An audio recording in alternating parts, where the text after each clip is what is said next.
Hello friends, एक बार पुनः आप लोगों का स्वागत है हमारे यूट्यूब चैनल स्टडी 26 पे। और आज के वीडियो में हम लोग देखेंगे जो बीए सेकेंड सेमेस्टर के बच्चे होंगे और उन्होंने पर्सनालिटी डेवलपमेंट एंड कम्युनिकेशन जो कि आप देखिएगा एसईसी यानी स्किल एनहांसमेंट कोर्स के अंतर्गत आपने इस विषय को लिया होगा।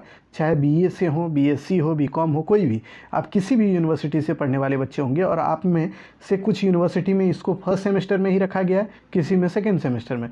लेकिन अगर आपने इसको चुना है ना, तो आपके ही सिलेबस के अकॉर्डिंग आज जो हम लोग टॉपिक पढ़ेंगे बैरियर्स ऑफ कम्युनिकेशन, यानी कम्युनिकेशन में आने वाली बाधाएं कौन कौन सी होती हैं उनको देखेंगे, उनके प्रकार को देखेंगे, आखिर वो बाधाएं होती क्या है, उनका निवारण कैसे किया जाता है। तो उन चीज़ों को हम लोग स्पष्ट रूप से समझेंगे। इंग्लिश हिंदी दोनों ही मीडियम में होगा ये, तो दोनों ही मीडियम वाले बच्चे एकदम आराम से देख सकते हैं, इसको समझ सकते हैं। तो चलिए बिना विलंब किए चीज़ों को समझते हैं और बूझते हैं, ठीक है।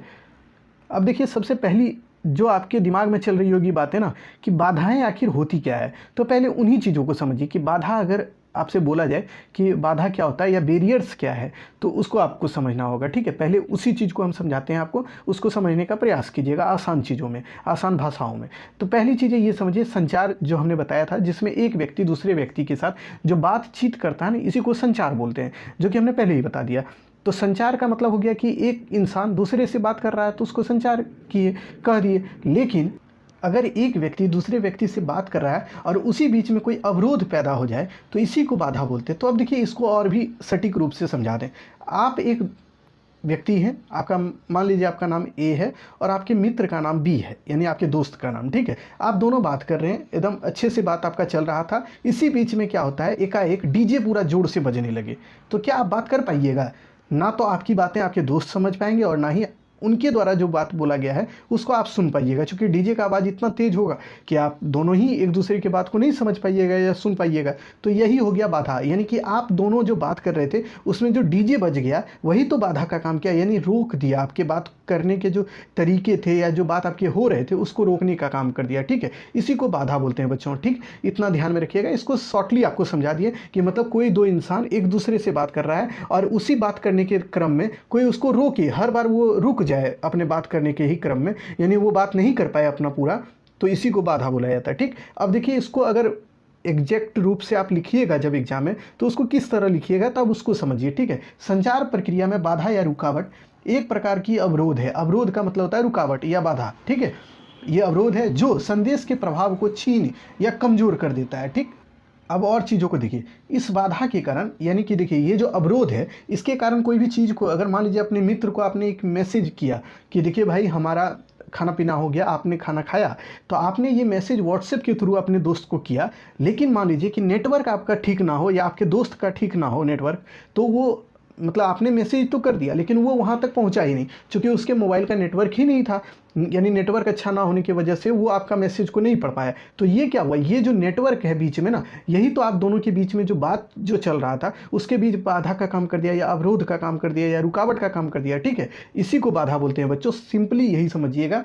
यानी देखिए, इस बाधा के कारण संदेश भेजा गया संदेश या तो गलत हो जाएगा या अपूर्ण रूप से ग्रहण किया जाएगा। यानी कहने का मतलब, आपने जो संदेश भेजा आपके मित्र के पास नेटवर्क ना होने की वजह से नहीं पहुंचा, तो यह अपूर्ण हो गया, यानी कि इसको ही हम लोग बाधा बोलते हैं, ठीक है। संचार में आने वाली बाधाओं के कारण कभी कभी संप्रेषण टूट जाता है। यानी कि मान लीजिए आप और आपके दोस्त बात कर रहे थे और इसी बीच में एकदम जोर जोर से आवाज़ होने लगा, तो आप दोनों बात करना बंद कर दिए उस मैटर पे या उस टॉपिक पे, तो क्या होगा, ये कम्युनिकेशन टूट जाएगा यहीं पे या समाप्त हो जाएगा, ठीक है। यही है हिंदी में बाधा का मतलब, यानी संचार में आने वाली बाधाएं अब कौन कौन सी हैं उनको अब देखेंगे हम लोग, ठीक है। तो चलिए उनको अब देखने का प्रयास। देखिए, इंग्लिश वाले अभी परेशान हो गए होंगे कि हम लोगों को नहीं बताया। तो देखिए, बैरियर्स ऑफ कम्युनिकेशन, इसी को हिंदी में यानी कि संचार में आने वाला बाधा, जो कि हमने अभी तुरंत बताया था, इसी को आप देख लीजिए। एक communication barrier is an obstacle that present the receiver from receiving end understanding the message. यानी कि देखिए, कोई भी रिसीवर या सेंडर कोई भी अपना मैसेज को भेजा और रिसीवर उसको जब रिसीव कर रहा है ना, तो वो उसको अंडरस्टैंड यानी समझ नहीं पाया ना, तो यही हो जाता है बाधा, ठीक है। इसका मतलब यही है और यही चीज़ें हम लिखे हैं। और ये जो होता है ना, ऐसी जो स्थिति उत्पन्न होती है कि कोई भी मैसेज भेजा गया सेंडर के द्वारा और रिसीवर उसको रिसीव किया और वो उसको अंडरस्टूड नहीं कर पाया या उसको समझ नहीं पाया ना, तो इसी को बोलते हैं कम्युनिकेशन गैप। और इसी को मतलब सीधे अर्थ में देखिए तो बैरियर्स ऑफ कम्युनिकेशन बोला जाता है, ठीक। अब हम लोग देखते हैं कि संचार में आने वाले बाधा का प्रकार, यानी कि कम्युनिकेशन के फॉर्म में आप देखें तो बैरियर्स ऑफ कम्युनिकेशन तो हमने पहले ही बता दिया। अब इसमें देखते हैं types of barriers of communication, यानी जो कि संचार जो हम लोग करते हैं, यानी एक व्यक्ति दूसरे से जो बात करता है उसके बीच में कई एक बाधाएं उत्पन्न हो सकती है। जैसे कि एक होता है भाषा ही संबंधित बाधा।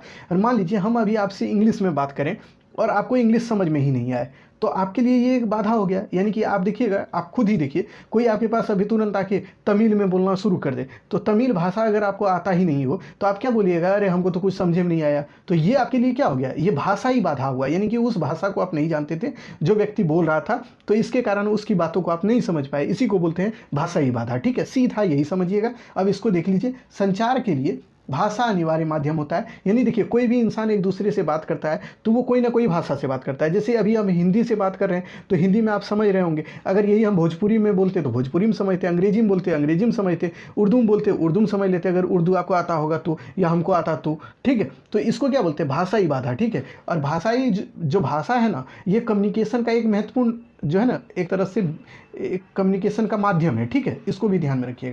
मान लीजिए कि यदि भाषा का प्रयोग ध्यानपूर्वक यानी कि निश्चिंत रूप से अच्छे तरीके से नहीं किया गया ना, तो वो क्या होगा, कम्युनिकेशन में अवरोध पैदा कर देगा। यानी सीधा मतलब ये समझिए ना बच्चों, आपको हिंदी समझ में आता है और आपके पास तमिल में आके कोई व्यक्ति बोलने लगे तो वो एक तरह से क्या हुआ, भाषा संबंधित बाधा हो गया। ठीक है, समाज में अनेक प्रकार की भाषाएं बोली जाती है जो प्रचलन में है। यह जरूरी नहीं है कि एक व्यक्ति को सभी भाषाएं आती हो। ठीक है, परंतु भाषा का अल्प ज्ञान होना भी संचार में अवरोध उत्पन्न कर सकता है। यानी मान लीजिए कि बहुत सारी भाषाएं दुनिया में बोली जाती है, अगर हमको आपको फ्रेंच भाषा नहीं आता हो और कोई फ्रांस का व्यक्ति आपसे और हमसे कोई बात बोलना चाहता हो अपने मन की बात, और हम लोग समझ ही नहीं पाए उस भाषा के अल्प ज्ञान होने की वजह से, यानी हम लोगों को फ्रेंच भाषा नहीं आ रहा है तो और वो व्यक्ति कुछ बोल रहा है और हम लोग नहीं जान पाए, तो यह भी एक तरह से हो गया क्या, कम्युनिकेशन गैप, या इसी को बोलते हैं बैरियर्स ऑफ कम्युनिकेशन। ठीक है, तो ये हो गया भाषाई संबंधित बाधाएं जो होती है उसको हमने बता दिया। अब दूसरे भाषा से संबंधित इंग्लिश में अब इसको देख लीजिए, लैंग्वेज बैरियर्स। तो इसको क्या बोलते हैं भाई, तो इसको देख लीजिए, using improper and faulty language, improper translation, use of jargon etc of the are the some of the common example of language barriers. यानी कहने का मतलब ये हुआ ना, लैंग्वेज बैरियर्स के कई एक एग्जाम्पल हैं जो कि मतलब मान लीजिए कि आपने एक अच्छे लैंग्वेज का यूज नहीं किया, यानी अस्पष्ट भाषा का यूज किया, यानी क्लियर भाषा का यूज आपने नहीं किया। दूसरा, जो व्यक्ति जो सेंडर है वो सेंड कोई मैसेज कर रहा है और जो रिसीवर है यानी रिसीव करने वाला जो चीज़ों को रिसीव कर रहा है, यानी आपके विचार को रिसीव कर रहा है, उसको हिंदी आता हो और सेंडर को अंग्रेजी आ रहा हो और ये अंग्रेजी में रिसीवर को कोई बात लिख दिया और रिसीवर को उसको समझने में ही प्रॉब्लम हो गया, तो यही हो गया लैंग्वेज संबंधित बाधा। ठीक है, अब अगला बाधा को देख लेते हैं, यानी कि अगला कौन सा बैरियर होता है, तो वो होता है कल्चरल बैरियर, जिसको हिंदी में बोलते हैं सांस्कृतिक विविधताएं या बाधाएं। ठीक है, तो देखिए, प्रभावी संचार के लिए आवश्यक है कि हम विभिन्न संस्कृतियों के मूल्य है, मान्यता और आकांक्षाओं आदि के रहस्यों को समझें ताकि प्रभावी संचार उत्पन्न हो सके या किया जा सके। यानी कि देख लीजिए, आप खुद ही सोचिए, हमारा हिंदुस्तान जो है इतना बड़ा देश है, इसमें कई एक संस्कृति के लोग रहते हैं कि नहीं।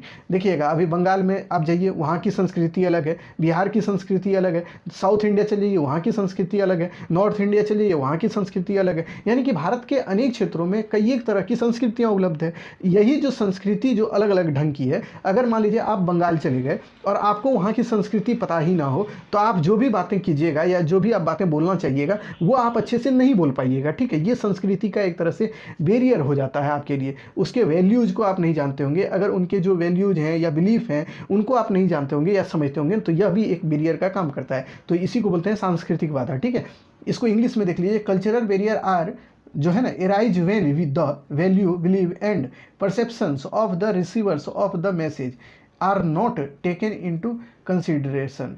ठीक है, तो इसका मतलब वही हो गया, जो चीज़ें हिंदी में हम बताए वही चीज़ें इंग्लिश में है। तो इसको ध्यान में रखिएगा कि कल्चरल बैरियर क्या होता है, तो उसको भी हमने बता दिया। अब आ जाइए अगला चीज़ को देख लें हम लोग, इमोशनल बैरियर, जिसको भावनात्मक बाधाएं क्या कहते हैं। तो भावनात्मक बाधाएं उसे कहते हैं ना बच्चों, मान लीजिए आपका अगर परसेप्शन हमारे प्रति हो कि ये मास्टर बढ़िया नहीं पढ़ाता है, आप अगर दिन में सोचते हो और आपने हमारा एक ही वीडियो देख के ये जज कर लिया कि हमको ये समझ में नहीं आया और ये मास्टर हमको अच्छा नहीं पढ़ाता है, तो आपका परसेप्शन हमारे प्रति क्या बनेगा कि ये मास्टर बढ़िया नहीं है। ठीक है। अगर मान लीजिए आपको यही वीडियो आप देखिए और आपको समझ में आ गया तो आपके दिमाग में ये बैठेगा ना कि ये मास्टर बढ़िया पढ़ाता है, इसी से हम पढ़ेंगे। तो ये परसेप्शन जो है ना इंसान के अंदर खुद ब खुद बनता है और वो खुद ही बना लेता है, ठीक है। कभी ये परसेप्शन अच्छा भी होता है, कभी बुरा भी हो जाता है। जैसे मान लीजिए किसी भी इंसान के बारे में आप बुरा सोचते हैं तो ये परसेप्शन बढ़िया तो है नहीं कि किसी भी इंसान को आप जज कर रहे हैं उसको बिना जाने समझे, तो यह हो जाता है ना भावनात्मक, इसको बोलते हैं इमोशनल बैरियर्स, समझे। तो इसी को बोला जाता है। इसको आप पढ़ देते हैं, इसको देख लीजिए। भावनात्मक जो बाधा है इसका तात्पर्य है एक व्यक्ति का दृष्टिकोण, नजरिया इत्यादि में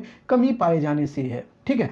क्योंकि संचार मूलतः दोनों पक्षों, प्रेषक और प्राप्तकर्ता यानी कि सेंडर और रिसीवर दोनों के बीच होता है, ठीक है। उसमें मानसिक दशा पर निर्भर करता है, यानी कि जो सेंडर है, रिसीवर है, इनके दोनों के ही मानसिक स्थिति या मेंटल जो एबिलिटी है उसी के ऊपर ये डिपेंड करता है कि वो संचार कितना अच्छा जाएगा और कितना अच्छा होगा, ठीक है। अगर मान लीजिए आपकी मेंटल जो है एबिलिटी वो अच्छी नहीं हो, आपका मेंटल एबिलिटी हमारे लिए या किसी अन्य व्यक्ति के लिए बढ़िया ना हो, तो आप उसकी बातों को सुनिएगा ही नहीं। अगर उसके प्रति आपका मेंटल एबिलिटी बढ़िया हो या आपकी मानसिक जो दृष्टिकोण है वो अच्छी हो तो आप उनकी बातों को सुनिएगा। तो यही हो जाता है परसेप्शन जो होता है ना इंसान का, जो आंतरिक होता है या जिसको बोलते हैं इमोशनल जो परसेप्शन होता है, अच्छा बुरा अगर है तभी आप बैरियर में, यह भी एक तरह से संचार में बैरियर का कार्य कर देता है। अगर अच्छा है तो ये काम एकदम सुचारू रूप से, संचार मतलब आप सुचारू रूप से कर लीजिएगा। अगर मान लीजिए किसी के प्रति आपका जो इमोशन है वो बुरा है तो आप उसमें बैरियर के रूप में, वो आपका इमोशन ही उसमें आ जाएगा, बैरियर का काम कर देगा, ठीक है। तो यही चीज़ें हम यहाँ लिखे हैं और इसी को हमने समझा दिया। उसके बाद देखिए, जिससे संदेश अपने मौलिकता को खो देता है और सही ढंग से प्रेषित नहीं हो पाता है। यानी कहने का मतलब अगर ये बैरियर या इमोशनल बैरियर आपके अंदर है ना तो आप संदेश को बढ़िया से मतलब प्रेषित यानी कि होता है भेजना, आप अपने मित्र के पास या रिसीवर के पास भेज ही नहीं पाइएगा अच्छे से, जो कि एक तरह से बैरियर का काम करेगा और ये संचार को बाधित कर देगा, ठीक है। तो इतनी चीज़ें इससे रिलेटेड आपको ध्यान में रखनी है। अब देखिए हम लोग देखते हैं भौतिक बाधाएं, जिसको बोलते हैं फिजिकल जो है ना बैरियर्स, जिसको नॉइस भी बोलते हैं। इसका मतलब ये होता है ना बच्चों, इसका इंग्लिश में एक लाइन में अगर आपसे पूछेगा ना कि फिजिकल बैरियर्स होता क्या है तो उसको बोलिएगा फिजिकल बैरियर जो होता है ना वो बेसिकली वो होता है ना related to poor sound quality, यानी कि जो खराब जो ध्वनि का जो होता है ना क्वालिटी, उसी को हम लोग क्या बोलते हैं, या आवाज़ जो आप सुनते हैं ना, जो आपके अगल बगल से आपको सुनाई देता है, उसका जो खराब अगर आवाज़ है आपको सुनाई दे तो यही हो गया क्या, फिजिकल बैरियर। इसको आप इस तरह समझिए। मान लीजिए आप एक कहीं पे बात कर रहे हैं या कहीं पे बैठे हैं आप, ठीक है, कहीं बैठे हैं अपने मित्र से बात कर रहे हैं और वहीं पे आप देखिए अगर पंखा चल रहा हो और वो खट खट का आवाज़ कर रहा हो तो यह क्या होगा, फिजिकल बैरियर होगा, ठीक है। इसको इस तरह से देखिए, भौतिक बाधाएं अथवा अवरोध दोषपूर्ण भौतिक अवस्थाओं के कारण उत्पन्न होती है। यानी कि देखिए फिजिकल बैरियर्स जो होते हैं ना बच्चों, वो कई एक तरह के होते हैं। जैसे देखिए किसी कार्यालय में टाइप की जाने वाली मशीन से निकलने वाली आवाज़, जैसे कि मान लीजिए कोई कार्यालय आप गए और वहाँ पे टाइपिंग जो होता है ना उससे जो आवाज़ खट खट खट खट निकलता है तो वह भी एक तरह से क्या है, फिजिकल बैरियर है। यानी कि वो भौतिक की बाधाएं हैं, जो कि आप मान लीजिए वही खट खट आवाज़ कर रहा है और आप अपने मित्र से बात करना चाहेंगे तो देखिएगा आपको भी थोड़ा दिक्कत होगा बात करने में और आप भी ऊब जाइएगा और थोड़ी देर बाद बोलिएगा चलो यहाँ से बाहर निकलते हैं, दूसरी जगह जाते हैं और फिर हम लोग बात करेंगे। तो यह भी एक तरह से भौतिक बाधा का ही एक रूप है। दूसरा देखिए, अगर मान लीजिए आप देखे होंगे बचपन से ही कि कुछ बच्चों का आदत होता है कि वो कलम अपने हाथ में रखेगा और पिट पिट करते रहेगा, उसको टिपते रहेगा इधर उधर, उसके या तो कैप को खोलेगा फिर लगाएगा, कैप को खोलेगा, उसकी आदत हो जाती है। तो यह भी एक तरह से फिजिकल बैरियर का ही रूप है, ठीक है। तो इसको भी ध्यान में रखिएगा। या फिर देखिएगा कुछ बच्चे ऐसे होते हैं जो कलम को लेते हैं और डेस्क या फिर कोई टेबल है उस पर ठोंकते रहेंगे, टिप टिप करते रहेंगे, ठीक है। तो यह भी एक फिजिकल बैरियर का ही रूप है, ठीक, इसको ध्यान में रखिएगा। और ये सब जब होता है ना, इस तरह का बैरियर जब आपके सामने होगा ना तो आप बात करना चाहेंगे अपने मित्र से, अपने दोस्त से या अपने टीचर से, तो आप इसमें सफल नहीं हो पाइएगा, आपको बहुत दिक्कत होगा। तो इस वजह से यह एक तरह से संचार का बहुत बड़ा बैरियर है, ठीक, इसको ध्यान में रखिएगा। उसके बाद आज ये अगली जो बैरियर्स हैं उसको देख लेते हैं जो इंपॉर्टेंट है। व्यक्तिगत बाधाएं, यानी कि इसको बोलते हैं इंडिविजुअल बैरियर्स। इसका मतलब ये होता है ना बच्चों, इसको समझिए इस तरह। मान लीजिए आपसे हम बात करना चाह रहे हैं और आपका माथा दर्द दे रहा है, तो आपका माथा दर्द देगा, हम कुछ भी बोलेंगे आपको समझ में आएगा। आप डायरेक्ट बोलिएगा चलो अभी नहीं, अभी हमारा तबीयत ठीक नहीं है, अभी ठीक होने दो उसके बाद बात करेंगे। या आपका मित्र भी ऐसा करता होगा, कभी कभी आप देखते होंगे उसका तबीयत खराब है और आप उससे कुछ पूछना चाहते हो तो वो आपसे बोलेगा कि देखो अभी हमारा तबीयत खराब है, हम अभी बात नहीं कर सकते, रख दो फ़ोन, हम नहीं बात करेंगे। तो यह क्या हो गया, यह हो गया इंडिविजुअल बाधा, ठीक है। इसको बोलते हैं व्यक्तिगत बाधाएं, ठीक। जैसे इसको समझिए, संचार प्रक्रिया को व्यक्तिगत बाधाएं भी प्रभावित करती है। बाधाएं यहाँ ध्यान में रखिएगा, बाधाएं भी प्रभावित करती हैं। अगर मान लीजिए किसी व्यक्ति का स्वास्थ्य ठीक नहीं है तो इससे संचार क्या होगा, प्रभावित हो जाएगा। यानी कि इससे संचार जो होगा वो फ्लुएंटली नहीं चल पाएगा, ये रुक जाएगा, ठीक, इसको ध्यान में रखिएगा। अब देखिए इंडिविजुअल बैरियर्स होता क्या है। Individual barriers are the personal factor of the both, यानी सेंडर और receiver, that may can as a barrier of effective communication. यानी कहने का मतलब ये है, जो ये व्यक्तिगत बाधाएं हैं या इंडिविजुअल जो बैरियर्स है ना, ये दोनों के लिए, सेंडर और रिसीवर दोनों के लिए हो सकता है। मान लीजिए कि दोनों का तबीयत खराब हो तो दोनों एक दूसरे से बात ही नहीं कर पाएगा, जो सेंडर है वह भी नहीं और जो रिसीवर है वह भी नहीं। देखिए, अगर इस वीडियो को आप पहली बार देख रहे होंगे ना, तो इससे पहले के वीडियो को जरूर देखिएगा, तब आपको पता चलेगा सेंडर कौन है, रिसीवर कौन है। इसके बारे में हम पहले ही चर्चा किए हुए हैं, ठीक है। उसको जब तक नहीं समझिएगा तब तक इस चीज़ को नहीं समझ पाइएगा, इसीलिए उस वीडियो को पूरा देख लीजिएगा, तब इसको समझ पाइएगा। या नहीं तो आपको वीडियो नहीं मिले तो आप कमेंट कीजिए, हम वीडियो का लिंक वहाँ डाल देंगे, ठीक है। तो इंडिविजुअल बैरियर्स का मतलब यही हो गया बच्चों, जिसमें सेंडर और रिसीवर दोनों का अगर मानसिक स्थिति या कोई तरह का दिक्कत है दोनों के अंदर, तो ऐसे में वो बाधा जो है ना वो रुक जाता है, यानी कि वो जो संचार है वो पूरा नहीं हो पाता, ये बाधा का काम करता है, ठीक। इतनी चीज़ें आपको बाधा से रिलेटेड आपको ध्यान में रखनी है। यानी आपसे पूछेगा संचार में आने वाली बाधाओं के बारे में चर्चा करें, तो इन चीज़ों को आप लिख दीजिएगा। लेकिन अब देखिए, कोई भी कारण है तो उसका निवारण भी होगा ना। यानी मान लीजिए कि आपका कारण है आपके पेट में दर्द होने का, तो उसके पीछे कोई कारण रहा होगा ना। आपका पेट में दर्द हो रहा है तो उसका कारण होगा कि आपने खाना नहीं खाया हो या आपका स्वास्थ्य अच्छा ना हो, तो यह कारण होगा। लेकिन इसका निवारण भी है। निवारण क्या है भाई? तो आप अच्छा दवाई खा लीजिए तो आपका निवारण हो गया, आपका जो पेट दर्द था वो बंद हो जाएगा। तो यही जो है ना, इसको अब देखते हैं कि आखिर देखिए, संचार में कोई बाधा आता है तो उसके निवारण के लिए हम लोग क्या क्या कर सकते हैं, यानी उसको बाधा को खत्म करने के लिए कौन कौन से उपाय किए जा सकते हैं, उसको देखिए। उसके निम्नलिखित उपाय हैं या निम्नलिखित प्रकार हैं, उसको देख लीजिए। संदेश का उद्देश्य स्पष्ट होना चाहिए, यानी कि आप जो मैसेज भेज रहे हैं ना अपने मित्र के पास या अपने टीचर के पास, तो वो एकदम स्पष्ट लिखिए। यानी कुछ बच्चे ऐसे भी हैं जो कि हम देखते हैं उनका कमेंट बहुत ही शानदार होता है, वो बहुत अच्छे से लिखते हैं, बड़ा लंबा उनका कमेंट होता है और ठीक से लिखते हैं, जिससे हमको भी अच्छा लगता है ना कि बच्चा देखिए पढ़ रहा है और वो समझ भी रहा है चीज़ों को। तो ये अच्छी बात है ना। तो स्पष्ट आप चीज़ों को लिखेंगे तो ये एक तरह से क्या हुआ, जो कम्युनिकेशन हमसे और आपसे हो पाता है जो कि कमेंट के माध्यम से, वो हो पाएगा, ठीक। दूसरा बात है, सरल और स्पष्ट भाषा का प्रयोग होना चाहिए, यानी कि लैंग्वेज का वैसा प्रयोग कीजिए जिससे कि जो सामने वाला है उसको भी समझ आए। यानी मान लीजिए आप अपने दोस्त से बात कर रहे हैं और आपके दोस्त को हिंदी आता है तो हिंदी में बात कीजिए ना, क्या दिक्कत है। हिंदी में भी उसको ठेठ हिंदी में बोलिए, जैसे कि उसको समझ आ जाए, जैसे कि हम अभी कर रहे हैं, जैसे हिंदी भी प्योर हम नहीं बोल रहे हैं। तीसरा कारण है कि देखिए, संचार में जो आने वाली बाधाएं हैं ना, उसमें शोर को कम करना चाहिए। यानी मान लीजिए आपके अगल बगल में कोई हल्ला गुल्ला हो रहा है ना, तो उसको कम कर दीजिए या वहाँ से हट जाइए। तो यह भी एक तरह से संचार में बाधा का काम करता है, शोर। तो वहाँ से हट जाइएगा तो आपका संचार फिर क्या होगा, रेगुलर आपका चलते रहेगा और क्लियर चलेगा, ठीक है। तो इससे भी आप मतलब संचार में जो बाधा आ रही है उसको दूर कर सकते हैं।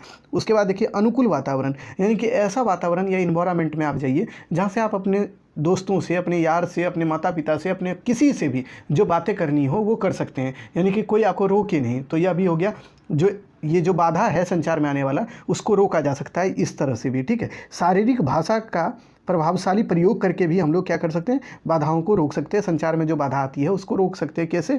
तो भाई शारीरिक भाषा का जो है प्रभावशाली रूप से प्रयोग करके। जैसे मान लीजिए कोई टाई टाई करता है तो हाथ हिलाता है कि नहीं, तो उसी तरह शारीरिक भाषा मतलब होता है शरीर को हिला डुला कर, ठीक है। जैसे किसी को आँख मार के भी आप इशारा कर सकते हैं कि भाई चलो यहाँ से, ठीक है। तो ये सब भी होता है। उसके बाद देखिए, प्रतिपुष्टि का उचित प्रयोग करके भी हम लोग बाधा को खत्म कर सकते हैं। यानी संचार में कोई बाधा आती है तो उसमें फीडबैक का उचित यूज करके, ठीक है, बाधाओं को खत्म कर सकते हैं। उसके बाद देखिए, संदेश अधूरा ना होकर पूर्ण होना चाहिए ताकि प्राप्तकर्ता को रुचि बनी रहे, उसकी जो रुचि है वो बनी रहे। फिर जैसे कि रिसीवर के पास आप कोई भी संदेश भेजें, मान लीजिए आपने अपने मित्र को पूछा कि भाई तुम्हारा एग्जाम का तैयारी हो गया, तो आपके जो मित्र हैं उन्होंने उस चीज़ को समझा और आपको फिर उसका रिप्लाई किया। तो इस तरह से आप अगर भेजते हैं तो उससे क्या होगा, आपके मित्र भी आपकी चीज़ों को समझ रहे हैं, आपकी बातों को समझ रहे हैं और आप भी उनकी बातों को समझ रहे हैं। तो ऐसे में क्या होगा, ये जो कम्युनिकेशन है ये चलता रहेगा, ये बढ़िया से चलेगा। लेकिन मान लीजिए आपने अपने मित्र को लिखा, कुछ बच्चे ऐसे होते हैं ना जो कमेंट में क्या लिखते हैं उन्हीं को पता है, हमको कुछ समझ में ही नहीं आता है वो कहना क्या चाह रहे हैं या लिखना क्या चाह रहे हैं, वो कुछ से कुछ लिख देते हैं, हम भी नहीं समझ पाते हैं। तो ठीक वैसे ही कुछ चीज़ें ऐसी होती है जो जैसे तैसे लिख दी जाती है, वो आप खुद ही नहीं समझ पाते हैं, वो सामने वाला क्या समझेगा, बोलिए। तो यह भी एक तरह से कम्युनिकेशन बैरियर है, लेकिन इसको आप तभी हटा सकते हैं ना जब आप स्पष्ट लिखिएगा। मान लीजिए कोई व्यक्ति अभी हमसे बोले, कोई बच्चा कि सर हमको हिस्ट्री का वीडियो दीजिए, तो हम समझ जाएंगे ना कि हिस्ट्री का उसको वीडियो चाहिए। लेकिन अगर कोई व्यक्ति लिखे खाली HIS लिख दे और बोले वीडियो प्लीज़, तो हमको क्या समझ में आएगा HIS का मतलब क्या हुआ, हम तो समझ लेंगे हिज, है कि नहीं। तो ये तो कुछ समझ में नहीं आता ना अगर आप अधूरा चीज़ लिखिएगा। तो बाधा को तभी आप खत्म कर सकते हैं जब आप पूरा चीज़ को लिखें। अधूरा लिखिएगा तो वो बाधा के ही रूप में रहेगा। तो संचार में यही सब बाधा को दूर करने का उपाय है जिसको हमने बता दिया है। अब देखिए, इससे संबंधित रिलेटेड जो क्वेश्चन आपसे बनते हैं ना बच्चों, वो ये बहुत इंपॉर्टेंट है टॉपिक, ठीक है। इसीलिए हम इसको करा भी दिए, पहले करा दिए ताकि आप एग्जाम से पहले 1-2 बार इसको जरूर देख लेंगे और देख लीजिएगा तो ये आपको पूरा याद भी रहेगा और एकदम आपको हमने बच्चे की तरह आपको समझा दिया है। तो ये टॉपिक से क्वेश्चन एक ना एक रहेगा, तो उसको ध्यान में रखिएगा। तो आपसे जो क्वेश्चन रहेगा वो यही रहेगा, देख लीजिए। संचार में आने वाली बाधा का वर्णन करें। ये क्वेश्चन आपसे पूछेगा ना, तो जितनी चीज़ें अभी तक पढ़ा है उसको लिख दीजिएगा, ठीक है। उसी तरह फिर देखिए इंग्लिश में कुछ यूनिवर्सिटी पूछ देगा बैरियर्स ऑफ कम्युनिकेशन, बस इतने लिख देगा, तो उसके बारे में आपको लिखने के लिए बोल देगा, तो आपको लिखना होगा। या फिर लिखेगा कि describe the barriers of communication, यानी कि जो बैरियर्स होते हैं या कम्युनिकेशन के, उसके बारे में आप चर्चा कीजिए, तो उसको भी आप यही लिखिएगा, ठीक है। इस तरह के क्वेश्चन आपसे बहुत ज़्यादा पूछे जाएंगे। हो सकता है हिंदी में भी आपसे क्वेश्चन यही पूछे दें कि संचार के बैरियर्स कौन कौन है उसके बारे में लिखिए, ठीक है। इस तरह भी लिख देता है यूनिवर्सिटी वाला कि संचार के बैरियर को लिखिए, यही इसी तरह लिखा रहेगा कि संचार के बैरियर को लिखें। तो आप ये समझ जाइए ना कि कोई भी क्वेश्चन रहेगा बैरियर से लिखा रहेगा तो मतलब समझ जाइएगा कि संचार में आने वाले अवरोध या रुकावट के बारे में पूछ रहा है, और यही सब चीज़ वहाँ पे लिख दीजिएगा। ये आंसर बहुत अच्छा होगा और आपको अच्छा नंबर भी मिलेगा, ठीक है। इसको हमने जितना भी हो सके अच्छे तरीके से बताने का प्रयास किया ताकि आप चीज़ों को समझ सके। और देखिए इसी तरह के वीडियो के लिए आपको प्लीज़ आप हमारे चैनल को सब्सक्राइब कर लीजिएगा, लाइक कीजिएगा वीडियो को, कमेंट जरूर कीजिएगा कि वीडियो आपको कैसा लगा। उसके बाद अगली वीडियो में हम लोग फिर मिलेंगे, तब तक के लिए धन्यवाद।